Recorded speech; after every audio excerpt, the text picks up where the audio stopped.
Man, like I said, I'm trying to keep my head above water. You know, I'm trying to look like you. So I got my glasses going. Try to be Beyonce inspired. Yeah, the glasses are good. The beard is a no-go though, but the glasses are good. So you got the beard, I got the hair, so it Yeah, fits. all good. Yes. So I also want to know your favorite color. I tend to peep that black is your favorite color. Well, yeah, I mean, you know, for the most part, you know, what's so crazy? Before quarantine, I was already like t-shirt and sweats for a minute. You know what I'm saying? So now it's even more excuse for me to be t-shirt, sweats, and flip flops. You know what I mean? Yes. Yeah, but I mean, you know, this is my line of shirts, nerdy and flirty. Nerdsgetthegirls.com. So I have like a box upstairs full of these shirts. It's probably why you see me wear them every day. Right. So yeah, shameless plug, nerdsgetthegirls.com. You can get your nerdy and flirty shirt there. So yeah. And you're an emulation of a nerd, because you know how they be like, oh, we don't want the Steve Urkels, but look at you. If nerds could do what you doing, shoot, team nerds. Team nerds. Shoot. It's all good. Shoot. It's all good. I've been a nerd my whole life, so it's all good. Shoot, but nerd with credentials. I'm team nerd. So how are you holding up during these times, man? I'm gonna keep it real. The first couple of weeks I was very, very unproductive. You know what I mean? Because I didn't really know I didn't know how serious it was. You know what I mean? I just was in the house. I was just kind of, you know, more fear than anything else. You know what I mean? Just in the house and like, man, I don't really want to go nowhere. You know, Jermaine was like, don't come to the studio. Like everybody, you know, but it's like just very, very nervous. So the first couple of weeks it was a little unproductive, but I did get a lot of rest. I probably got the most rest I've gotten in the past 15 years to keep it 100. You know what I'm saying? Right. Because as creatives, we never really sleep or we nap. You know, cat nap. Our minds are always going. So you know, I've gotten a lot of rest over the past couple of weeks. You know what I mean? Which is a positive. I feel super rejuvenated, super revived. So when we come up out of this thing, I'm gonna be ready to hit the ground running.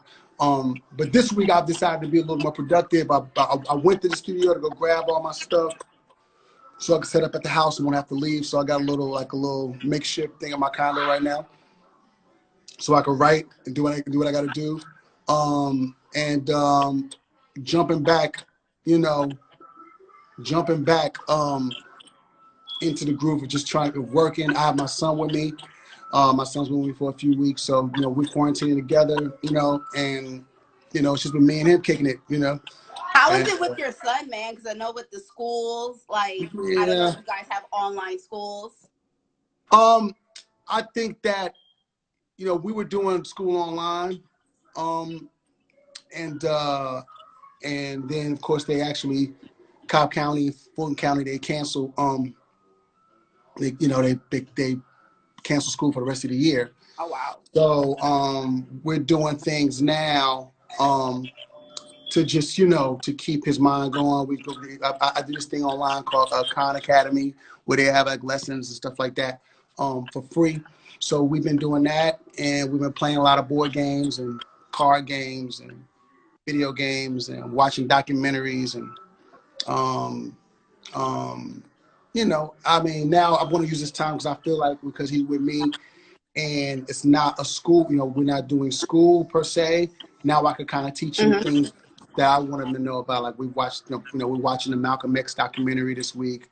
We're doing, you know, there's certain things that that I'm going to do with him that they probably won't teach at school. You know what I'm saying? So I look at it like just some good bonding time, some real good bonding time. With me and him, and just me and him, you know what I'm saying? So it's been a while since we just had this amount of time together where it's not so quick, like a couple days here, me dropping off to school, you know, this, that, and the third. It's kind of like we've been set, you know what I mean? Me and him all day, every day. And so I had to, I had to get his dreads right the other night, and, you know, I had to wash his hair today and all kinds of craziness. So we're just in a space where it's, you know, it's some good bonding time with my kid. You know what I mean? And I'm enjoying it. Hold on one second, because something's messing up here.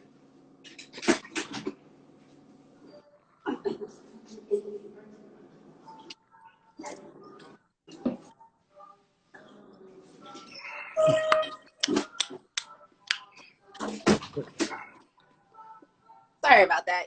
You know, No at problem. home you got stuff to do. So sorry about that. But no, but I appreciate you because you've been doing your music thing right now. Like you've been playing your music, helping us get through. So how do you feel like music is helping us during this time? Music, I think, is the ultimate healer, the ultimate, you know, thing that brings us together. As you can tell, D Nice, you know, showed his live shows that, you know, music brings us together in a way that, you know, is, I mean, unimaginable. I don't think anything else brings us together like music does. Right. And me being a person who creates music and has created some of those records and those things that people have memories to, I understand the power of it, right? So for me, I was already doing live, you know, DJing live and doing, you know, since they started doing it, you know what I mean? Since you know, lives began. So me doing a live was easy. I'll DJ every day, you know what I mean? Right. You know, if I didn't have like real, like if I, you know, wasn't inspired to write, like I'm writing now. That's why it's kind of slowed down, because I got my stuff set up here. So I'm actually coming up with beats and I'm writing. So I'm in a creative space. But I would do it every day because I enjoy, you know what I'm saying? You know, I enjoy playing music. I enjoy creating music. I enjoy everything that is about music. And I love the energy that, you know, I love the energy that people give me. And it's crazy. My live energy be crazy. Like I you know, I be reading comments and y'all be going crazy on the live, you know what I mean? So I enjoy that energy. Like it's amazing. It's funny that you mentioned that because I was on your first HBCU live party and we were with you from 10 p.m. Eastern Standard Time to 5. 5, yeah. Y'all was lit. We was lit. You know what I mean? HBCUs we was on one, man. I love. I was really excited to see all the schools in there. I was really excited to see, you know, our culture represent the way that they did. You know what I mean? The way that we do on a regular basis. HBCU culture is a very special one. It's a very special fraternity that we belong to. If you went to HBCU, you know what I'm saying? Yeah, so what made you do it HBCU night? Because a lot of people was doing like old school, but you made it like HBCU themed. Well, for me, I come from an HBCU family. You know what I'm saying? Like my mother, my father went to Bethune-Cookman, well now Bethune-Cookman University. All my aunts and they all went to FAMU. You know what I'm saying? Like I come from a HBCU background. Well, I went to Barnard's High School in Houston. So naturally, I mean, for people who know me, they know that I was going to be a producer. I always said I was going to be a producer. That's something I always wanted to do. And from the time I was in middle school, I was going to be a producer. And I was in groups and all that stuff, but I knew I was going to be a producer. So when I decided to go to college, I was going to go to, you know, I was trying to go to like, you know, Berkeley or go to like, you know, go to NYU or something like that initially, right? But I actually started my career, like I started like working when I was like in 12th grade, like 11th grade. And the first thing that I worked on was this, the first thing I ever placed was this artist by the name of Sam Salter, right? He had a record called It's On Tonight. And my mentor, Greg Curtis, who was the guy who was teaching me how to use the equipment and gave me all the pointers on production, me and him, and my boy Scooby and my other boy T, we were like a team kind of, right? So we made this remix for Sam Salter, and it came out, and you know, it didn't do nothing, but the song was dope, and the song was called It's On Tonight. It was a remix. So it's called It's Getting Late. So if you guys want to Google it, it's on Google. I mean, it's on YouTube somewhere. Sam Salter. Every time I tilt it up, I'm trying to see my computer. Sam Salter's It's Getting Late. You know, It's On Tonight remix. And then at the same time, I was working with. I grew up with Beyonce and Kelly and Latavia and Latoya, and Iconic, by the way. Who would ever thought? we grew up together, and me, Beyonce, and Latoya, I was a senior and they were freshmen. I went to the same high school. So they were super inspiring to us because they, we watched we all kind of came up together doing music and talent shows and shit like that. But they really, Matthew really put the foot to his pedal to the metal and got them on. So that was super inspiring to all of us, and I was very good friends with them. Latoya and Kelly are still like they're my sisters. I love them to death. Latavia too. Michelle, I'm still connected with all of them. But Beyonce, Latoya, and myself were very, very, very close. And B would always be like, yo, I would always bring them in the practice room, like, yo, I got another song. Like I know they was getting tired of me. He's like, you know what I'm saying? Nah, nobody can get tired of you, Bryan. No. When you're in high school and you have a glimpse of like somebody that's what I mean, that you grew up with, and y'all are friends, and they know that you write songs, and Beyonce told her father, like, yo, Dad, we need to give Bryan a chance, like, give him a chance and have him, do a song or two for us. So at the time, like I said, my team was me, Greg Curtis, T, and my boy Scooby. We came up with a few songs that came to the studio, and I'll never forget this day because this was what made me know I wanted to be a producer. Mm-hmm. I knew that I was going to be a producer. I always wanted to be, but this is the day that I knew it was going to happen. I was recording, we came up with the song, I was recording the vocal, and I'm giving them direction, and they're giving it back to me like crazy. And Beyonce was beyond. They were beyond. Beyonce and Kelly were beyond. Right.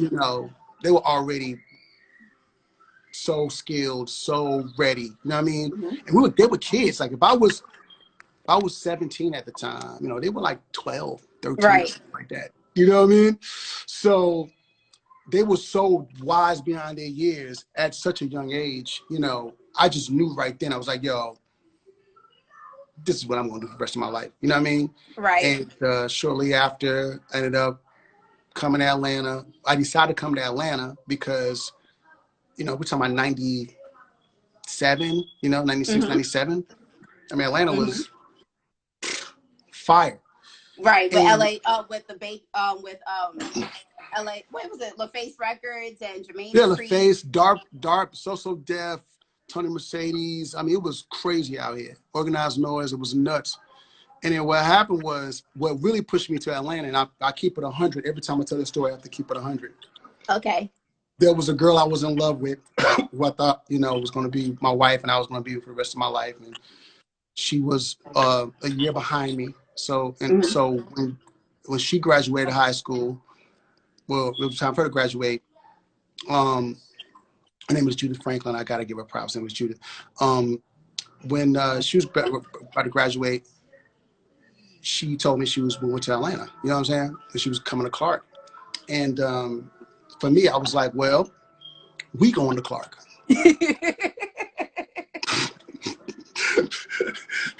we going. And mm-hmm. long story short, that's how I got here. And I kind of felt like Atlanta would have, Atlanta was a perfect blend. New York felt like it was going to be too intimidating for me at the time, and LA just seemed so foreign. You know what I mean? At the time, right. It just seemed like only thing I know about LA was earthquakes, Bloods, and Crips. You know what I'm saying? Like what I saw in Minister Society or Boys in the Hood, like literally LA, I was super scared of LA. In New York, it seemed like it was just going to be too much for me to handle at the time. So Atlanta, ironically, was actually the perfect place for me to because being born in Miami, raised in Houston, Atlanta still is a Southern thing. You know what I mean? The South, right. And I was coming with my girl. You know what I mean? So, what better thing to do? You move to Atlanta, you move with your girl. It's crazy, and that's how I got here. Well, shout out to her, telling you that she was going there. Because it's gems like you the reason why HBCU exists. Not only is vital to our community, but to America. Like, you came out of an HBCU. So, I know with the HBCU pride, I wanted to ask you, like, what classes or like what classes helped you become who you are? Because a lot of times I know some people are iffy about college, but the fact that you went to a college and you got an extraordinary internship, we'll talk about later. But what classes or what helped you be like the professional you are today? I'm gonna keep it real. All of my music classes. When I came to Clark, I was a music education major with a minor in English, right? Which is really random, but these are just two things that I really was interested in, right? So,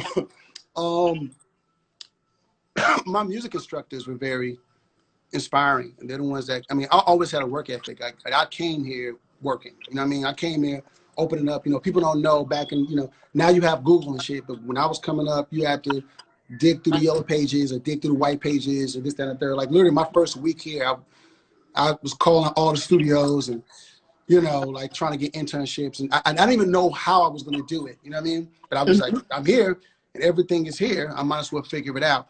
But I had a piano instructor at CAU, a piano instructor and my choir director. My piano instructor was this guy named Mr. Boozer, who was really tough on me. You know what I'm saying? Like, you know what I mean? Because I think he knew that I had like a natural talent, and I came from this stellar high school in Houston where all these great people went to. Robert Glasper, Chris Dave, you know, Beyonce. Like, I come from this school where all these great people went to, and great instructors like Miss Bonner and Doc Morgan, all these people. And my teacher was aware of all of this stuff. So I think that Mr. Boozer was extra hard on me because he knew my pedigree, right, and knew where I came from. So I learned a lot about like culture. You know what I mean? Because you understand, like, Houston is very diverse, right? I mean, even though there's a strong Black community there, especially, you know, now, and I grew up in the, you know, Southwest side, and, you know, there's a strong Black community there. But Houston's very diverse. You know what I mean? You might, you know, go to the McDonald's and you see a Mexican working the drive-through, and you see a white person working the cashier. I mean, Houston's very diverse. You know what I mean? When I came to Atlanta, it was a little bit of a culture shock because everybody was Black. Right. You know what I mean? From the mayor, you know what I mean? All the way down. It was like everything. Like you go to McDonald's, you go to Lenox Mall, it was Black people. Just, I'd never seen so many Black people. It's like all Black, nothing but one Black. Concentrated place. You know what I'm saying? From Cascade all the way to Buckhead, it's just Black people. And Black people running the shit, like Black people in high places, and like it was just like a culture shock for me because I came from a very diverse town. I went to a very diverse school, a performing arts school, 600 students. You know what I mean? And it was very diverse. Like my school was super diverse. So coming to Atlanta was like, yo, where are the white people? You know what I'm saying? Like there was no white. I didn't see any white people. Like I would say my first 6 months in Atlanta, I didn't see any white people. Wow. Because I was on AUC. I was on campus. I was at Clark basically most of the time. And when I would venture out to do different things, it would be for Black people. Right. So it'd be at Black functions or Black, you know what I mean? Like I know I didn't see no white people for about 6 months. And then, you know, I got a opportunity to get an internship at this company, Noontime. And Noontime, Chris Hicks, who's still my manager to this day. Chris Hicks, Ryan Glover, Noonie Lee, Terry Ross. And now we're family. We're talking about 20-something years now. But at the time when I came into the business, they gave me my first opportunity to be like an intern. And Jazzy Faye, who I don't very familiar with. Of course, yes. Jazzy Faye and Teddy Bishop, who was another incredible producer who, you know, produced for Tony Braxton and Usher and all that stuff too. They were staff producers on Noontime. And Noontime had another producer by the name of J-Dub, who was like the superstar guy at the time. He was signed to Puffy, and he had made records on Big and made records on, you know, Puff's album, and, you know. So they were coming up, you know what I'm saying? They had a crew that were coming up. Then, you know, they had a whole crew. But Jazzy Faye and Teddy Bishop, what I would do is, when I would do my internship, I would say, yo, listen, you know, I want to stay after and kind of learn my way around the studio. You know what I mean? And Noon was like, cool. You know what I mean? So I would just stick around. Like I would work as long as they wanted me to work. And then when they would leave, I'm gonna just stay here and just kind of fish around, right? And learn my way around the studio. Because at the time when I was making records in Houston, I was using a computer, right? This program called Programmer. When I came to Atlanta, everybody was using NPCs, and I had never used an NPC. Right. So I had to learn how to use an NPC. So I was like, let me hang around so I can learn how to use this thing. You know what I mean? And Jazzy Faye and Teddy Bishop were the first two to say like, yo, this kid that you guys got interning, this kid he's working his ass off. Like his work ethic is crazy. Like y'all might want to, you know, he has potential. That was the thing. It was like, he has potential. You know what I mean? Because they knew I could play. They knew I was a musician. They knew that I was going to school for music. And that was the thing. Jazz was like, yo, this dude's, he's a hell of a piano player, and he's learned his way around the studio pretty quickly. Y'all might want to scoop him up. You know what I'm saying? And then like, yo, hey man, I want to sign you. And then I met with Noon and Chris at Houston's, and they signed me. They gave me a check for $7,500. I'll never forget it. And you know, well, I could do a lot for $7,500. I'm just saying.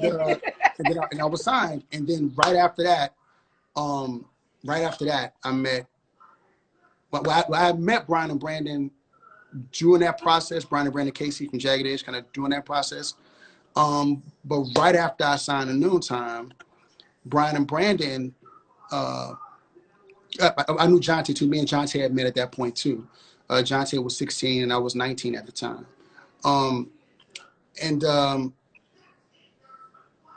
Jagged, you know, Brian and Brandon, they asked about me, like, yo, who's this kid, man? Who's the kid y'all got? You know, but we seen him around, you know, we see him around, you know, but what's up? You know what I mean? And Chris was like, oh, you know, y'all know this B, we just signed him.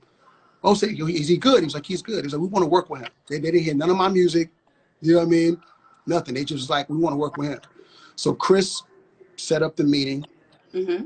They came in, and the very first song we did was like, we did a song called Call Me. And then from there, it just was like, we were like this, you know what I'm saying? And because at Noontime, they put people with people. So like Jonte was with Teddy Bishop, you know, they had writers with different producers, you know what I mean? So they were trying to match me with somebody, and they were like, okay, well, Bryan and Brandon wants to work with you. We're going to match you. And the goal was for them to package us as like a writing team, you know, the 3 Bs or whatever. Bryan, and Brandon. I don't know how they were going to do it. You know what I'm saying? But we started making records. And after a while, the records just started getting better and better because Bryan and Brandon are supreme songwriters, right? And a lot of people don't know that. Oh no, they're like supreme songwriters. You know what I mean? So as my track started getting better because of their songwriting. That makes any sense. You know what I'm saying? So the songs just started getting better and better and better. And then next thing you know, we have like a catalog of like 30 songs, like 35 songs.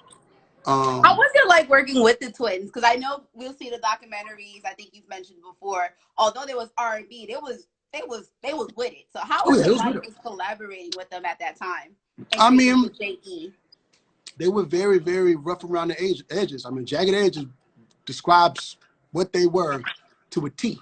You know what I'm saying? But you know, we all had a love and affinity for R&B.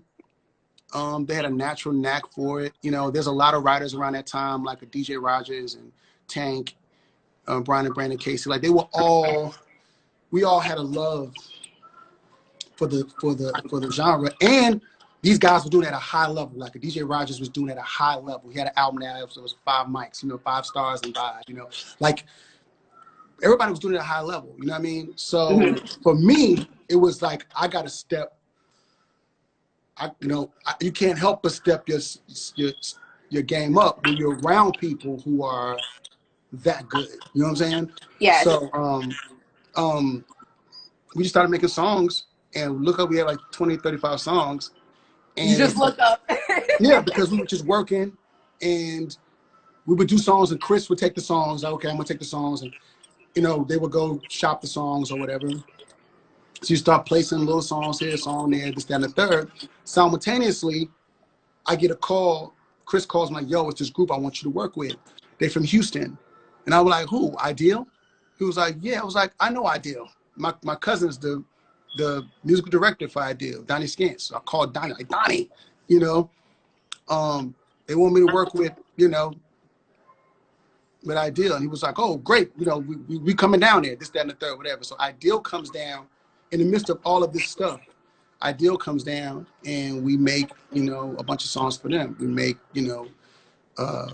Creep In, the Jagged Edge. People don't realize on that song Creep In, Brian and Brandon wrote that song. They wrote the hook and had to leave on a promo tour and left the verses open, and we're supposed to write the verses, but Ideal was there, and I needed to get the song finished.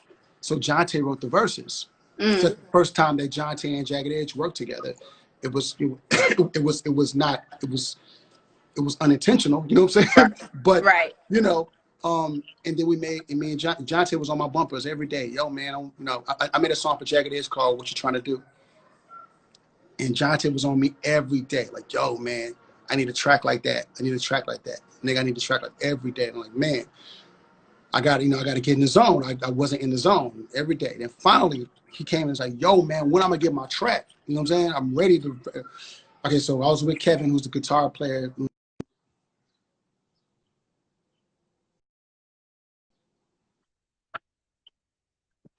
And we did a track, and then Jonte wrote Get Gone in 10 minutes. Wow. Crazy. You know what I'm saying? And then, next thing I know, between that and then Jagged Edge went to go play songs for Jermaine. We were trying to sell songs to So Def and to whatever Jermaine was working on or whatever. And JD was like, yo, who doing these songs? Like, who's doing these songs? There's always this kid, man. This kid we got we were working with Bryan Michael Cox. He's back at Noontime or whatever. And they kept calling me this. That was my nickname around the whole day. This kid that was always like the kid, right? It's this kid. And then so I was like, cool. He's like, yo, this sounds like an album. This sounds like y'all album. So I want to meet him, and then we're going to finish your album. And that's how I met Jermaine. So wow. Yep. So you went to a dope college, had a dope internship, you worked your ass off, that got recognition. I have to ask you though, when do you know you're making these hits? Like, does your glasses shake a certain way? Like, how do you know? Like, you have to have something because your catalog, Jesus. Well, no, I mean, for me, it's like this. It's about being. A lot of it's about being at the right place at the right time. You know what I mean?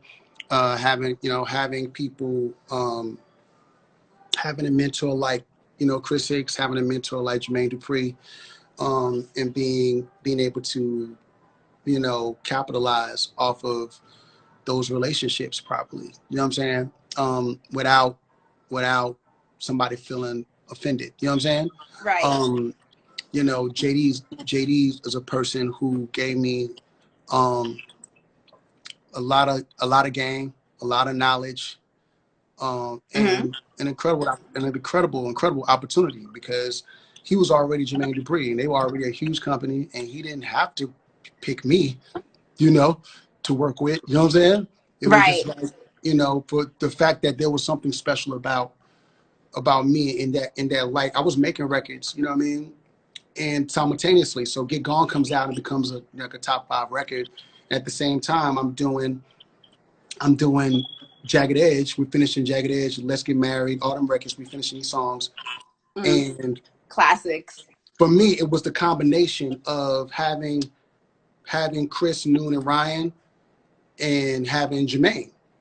As proper mentors and people who are helped like moving my career around. You know what I'm saying? Right. I And can only imagine the energy though, because it's like how you are in your IG live. Like, don't let the glasses fool y'all. Don't let that nerdy thing fool y'all. Bryan gets it in with his it gets two-step and busy. his Tito's. It gets busy now. You know I what can I mean? imagine that's you in the studio. I would No, love to gets be busy. a fly on the wall during studio We gets sessions, busy, especially at that time. You know what I mean? Oh my boy Swiss. My boy Swiss is in here. Swizzy, what's up, my What brother? up, Swiss? Legendary. Swiss Beats. Oh shoot. Yeah, we gets busy though. Like in the studio, we have a good time. You know what I'm saying?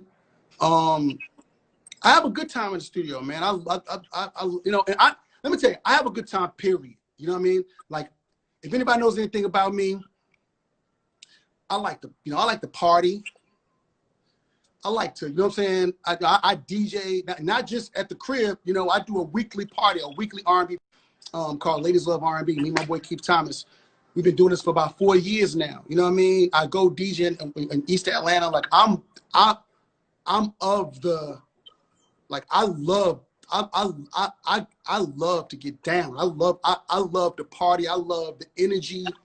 That's the thing about the quarantine thing that's kind of weird for me because I'm a people's person. Like I'm really a person that like, I like to talk to people. I like to buy drinks. I love everything about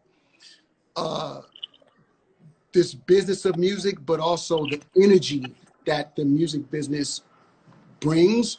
And I'm just a positive brother. You know what I mean? So, yes, for me, that's the key. I feel like that's the key. Yeah. I mean, I have a good time. And we all rocked with you. Even when you said 3 more hours and it's like, bruh, it's 4 a.m. We're like, all right, it's Bryan Michael Cox. Drink some water though. We kept hitting you with the water emoji. Yeah, because I drank like I drank that whole thing of Tito's that night. I was hurting the next day, but it was worth it. And I love your little cha-cha in place. Like, everybody wants you to battle Rodney Jerkins. No, you need to battle Mary J. Blige in the best. Because the way you were getting down. It should be a dance-off between you and Mary J. Oh, that's funny. That is funny. Yeah, Speaking of which, why is everybody wants you to battle Rodney Jerkins? If you guys don't know, he has Darkchild. He has a catalog himself. My boy D Smoker's in there. Here's the deal, right? Because, Rodney's been doing this for a minute. He started at a young age, and he's somebody that we all aspired, coming up. We all aspired to be. You know what I'm saying? I remember being in 11th grade and hearing, about this kid who was my age or like a little older than me, who was making hit records, and it blew my mind. You know what I mean? That it was possible that somebody close in range, you know what I'm saying? Mm-hmm. Rodney made it. He made it tangible. Mm-hmm. You see what I'm saying? He made it like, no, this can happen. You know what I mean? Something that was like a dream for me, being from Houston and trying to figure out how I'm gonna want to make it. You know what I'm saying? Right. As a producer. He was somebody that I could look to when the Gina Thompson record came out. The Things You Do? Yeah. He did that? Yeah, he did that. Rodney, that Gina was his artist. I love Gina Thompson. Oh my God. So I could look at the Gina Thompson records. I could look at the Joe record, Don't Want to Be a Player. I could look at records he made early on in his career and say, yo, like, I can do that. You know what I'm saying? Because I'd never seen nobody my age. You know what I mean? I never heard nobody my age at the time. You know what I mean? Right. I didn't know nobody directly around me. So he's somebody who, we looked up to. You know what I mean? That we look up to. So for me to be a part of this conversation, here we are 20 years later, and people are talking about a celebration of Rodney Jerkins and Bryan Michael Cox music together. The fact that I got the call, you know what I'm saying? Right. Like, it's an amazing thing. You know what I mean? So for me, it's a celebration of music. Is us, you know, giving each other flowers, and you know, it's from my perspective. You know what I mean? It's always going to be. There's always going to be that. You know what I mean? Because he's somebody who we looked up to. So for me to be in the same, for me to be in the caliber of that conversation, you know what I'm saying? And people ask for me, you know what I'm saying? So because of that, that means that for you guys to view me in that light, I'm extremely, you know, it's humbling. It's humbling to look back on my career and say, yo, like 9 Grammys, you know what I mean? Not one. You know, 150 million sold, you know, 36 #1 records. Like, to look back in my life, I would have never thought in 95, 96 that, you know, he was so far ahead and somebody that we, you know, admired. You know what I'm saying? It's amazing for us to be in the same sentence, in the same, you know, category. People talking, you know what I mean, about us, and I think it's going to be a great thing. I'm gonna have a good time. You know what I'm saying? Yeah. And you know, we're gonna celebrate each other's music, and we're gonna have a good time. You know what I'm saying? Like, that's the way I view it.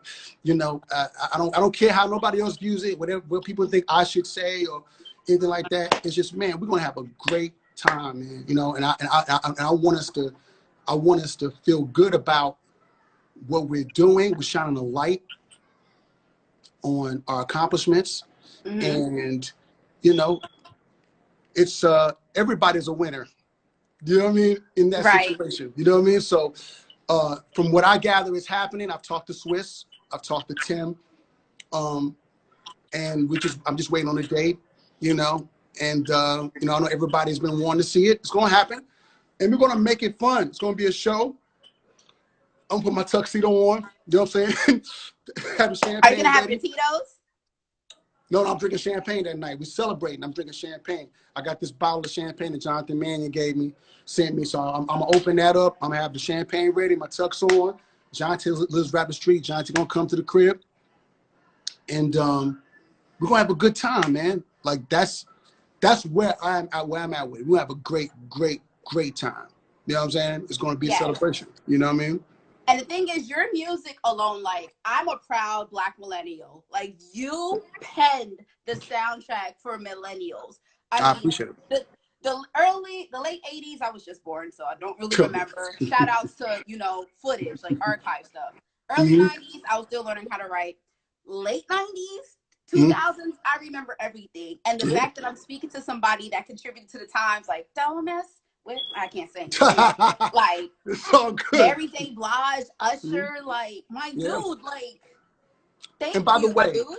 You have to understand, by the way, for that to be like the catalog, you know what I mean? I came up, you know, My Life was one of my favorite albums of all time. Faith Evans' first album was my favorite albums of all time. Chucky Thompson is a legend, a king. So for me to have, you know, the span of records that I had with the artist, you know, Usher was one of my favorite artists. You know, for me to write and produce, or, you know, co-write or co-produce records for Usher Raymond, Mariah Carey, forget about it. You know what I mean? Like, it's been an amazing, and it's still amazing. You know what I'm saying? You know, I never thought that I would get a chance to work with Jadakiss, and I had his first single that just came out, you know, a couple months ago. So it's like, you know, to be able to still be in this space and be able to work with, you know, LMA, Kiana Lede, you know, to be amongst these young artists and still be respected and revered and be able to produce for them. It's an amazing thing too. Like, dog, longevity is something that is really, really rare, right? And you're in a space where, you know, you know, people don't, you know, I'm not loud. You know what I'm saying? Like, I'm only loud when I'm having fun. You know what I'm saying? I'm talking shit and on the mic or whatever. I'm only loud when I'm having fun, but I'm not really loud with my accomplishments. You know what I mean? And me and my manager talk about this a lot. I think there might have been a gift and a curse. You know what I'm saying? But I let the numbers speak for itself, and the stats are the stats. And I've never been loud. I've only been in a situation that where I've been, you know, I've just been happy to be in the building. You know what I'm saying? And I'm going to perform whatever I got to perform. You know, Mariah calls me, come on, I'm there. You know what I mean? And what you want out of that, let's go. Monica calls me, I'm there. And when you have a genuine relationship with these people, like Monica, somebody who's like, you know, she's like one of my dearest friends. You know what I'm saying? Right. So you have a genuine connection with somebody. The music is going to be phenomenal. You know, look at what we do for Usher. Look at what we do for Monica, Mariah, I'm gonna get my Mary. It's just a just a genuine connection. You know what I'm saying? You know? Yeah. I'm getting my charger. I'm sorry. Get this shit down. I'm trying to get this shit down. I wanted to die on you. Sorry about that. Ugh. But nah, man, like he's not. I just want y'all to know, like, I had the chance to see you once or twice. He's not talking shit. Like, he is legit genuine. Like, hold on. Put you on the charger. All right, got you on the charger. Now, like, this man, he's not lying when he said he's genuine. Like, this man, you know his credentials. He'll just walk by you. And you're like, oh, you have to take a double take. Like, dog, this is Bryan Michael Cox. Like, this is the Bryan Michael Cox. It's like, hey, how are you? And he'll hug you. You'll hug. I'm a hugger. That's why this whole quarantine thing got me messed up, man. Because I'm a hugger. You know, I'm a lover. You know what I'm saying? I love people. I move in love. That's my whole thing. So that's why this quarantine, this whole Corona thing got me kind of messed up, because when we come out, I'm still not going to be really comfortable touching people. You know what I'm saying? It's going to be it's going to be interesting to see how I adjust, because I love people, and I'm really like DJ Roger says, you know, love is a lifestyle. Like that's really my mantra. It's a mantra he made up, but it's how I live. I live in love. I move in love. You know what I mean? Everybody who knows me knows that. You know what I'm saying? Right. But you know what's interesting too, and I want to touch into your nerd side, because besides music that's pushing us, I feel like technology is saving our asses right now. Like, if we did not have technology. Hell yeah. And I know you've gotten your touch in technology. I mean, beyond music is technology, but I know that you doing online classes. Yeah, I'm doing online class. I do. I have a VS2 that I put out called Trophies for producers who are coming up. You know, you guys could buy it, use it. I'm definitely in the whole. You know, I love, you know, that technology is bringing us together. Especially during these times, and that people are willing, you know, because a lot of times stars, you know, people, you know, like I'm always on live, I'm always doing this, right? But you know, you have superstars who you normally wouldn't be able to like touch, you know what I mean? Like Reese Witherspoon went on with Offset the other day, like that's right. nuts. You know what I mean? Like, right. They had a conversation about a 1975 Eldorado, like that is the, you know, that's what this is about. It's about people connecting. You know what I mean? And yeah, that's what it's about. I think that's going to be the big thing. Like, just staying positive. What would be your advice for people during this unique time? Because I mean, we saw something like this with the recession, but this is like a whole this is way different. I think that the lesson here is, you know, well, I would hope that people are being productive in planning, right? Yes. You know, I spent a good week. I'm actually still cleaning up, you know, because where you are now, like, you know, we don't have, you know, I can't call the maids. I can't do, you know what I mean? Like, you know what I'm saying? So the normal things that I would never have to do, now I got to do. You know what I'm saying? Right. So, I'm doing a lot of cleaning up and cleaning my act out, and you know, and getting, you know, cleaning my garage out and all kinds of craziness. I would hope that people are being productive though, and really looking to the future and saying, "Yo, okay," because here's the deal: if we didn't know we weren't on borrowed, if we didn't know we were on borrowed time, we should know now. We're on borrowed time. You know what I mean? And this lockdown should show us that we are on borrowed time. So, um, we should really look at this and say, okay, what are we going to do when we get some of our time back? How are we going to utilize our time? You know what I'm saying? Like, for real, you know, like we talk about, you know, we had a conversation, you know, you all brought up the Rodney Jerkins, you know, B. Cox thing. You know, we've been in this business for 25 years. Jesus. You know what I mean? You know, you blink and you've been, you know, it's been 20 years. There's been 25. Like, Rodney's been in business 25, 26 years. I've been in business 22 years. Like, you blink and it's 20 years. You know what I mean? So, you have to, you know, my son was a baby and now he's 9. You know what I mean? It's like, you have to look at, like, we lost a year, but we really didn't lose a year because we're still going to be, you're getting older. Right. You know what I'm saying? You're getting older. No matter what, the time is going. Even though we're standing still, time is moving. Time is moving. So, and time waits for no one. Yeah. So the thing is like this: what are you gonna do when you get your time back? What are you gonna do? Like, that's when you be thinking about. Like, I got a tablet right here. You know, this tablet is full of ideas and things I want to execute. Things I'm actually executing via email right now, but things I want to execute with my life in the next 12 months. You know what I mean? You know, hopefully, you know, we'll be out of this thing, you know, and ready to go, ready to hit the ground running in the summertime. Hopefully. Doing this interview was one of the things I wanted to do during this time, because I'm like, all right, I had you on my list for a minute, like even a while back. So I'm just like, how can I get access? I'm like, let me just do it now. And the fact that you are taking this time out to do it with me, I appreciate it. And like you said, we got to be paying attention because technology is saving our butts. We need to look at the industries that are surviving so we can look into what's next, because this is real. Like, I'm in Jersey, so we're number 2. Wow. Which is, we're number 2. Crazy. So I've been staying my black ass home. I believe it. I believe it. And much love to you guys in the tri-state area. I mean, I know that New York and New Jersey is getting it crazy right now. You know what I'm saying? So, you know, much love to y'all up there. For real. So when's going to be your next IG live party? Soon. I want to do another HBCU house party. So I'm going to talk to Felicia and figure out how we could pull it together, because I want to do another one. That was a good one. I want to continue to represent for the schools. I think that is a good lane.